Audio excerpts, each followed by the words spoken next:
Kuna matumaini ya kwamba wale ambao wako wanafika labda kwenye soko zao, wako wanafika kwenye vijiji ambazo ni jirani, leo wataweza kufika. Maana wako na kile ama zile vifaa ambazo zitawawezesha kufika kule ambapo wako wanafika. Unajua binadamu licha alizaliwa akiwa mlemavu, ukiwa unajivuruta na chini.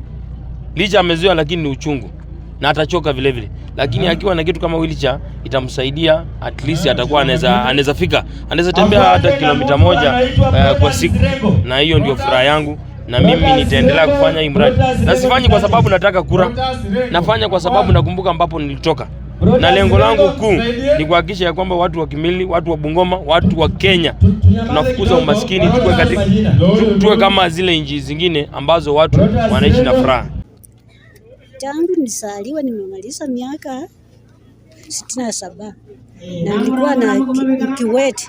Sasa vile nilikuwa kiwete juzi 2020 afuate na mtu anaitwa nikaanguka nikafunjika mguu hapa.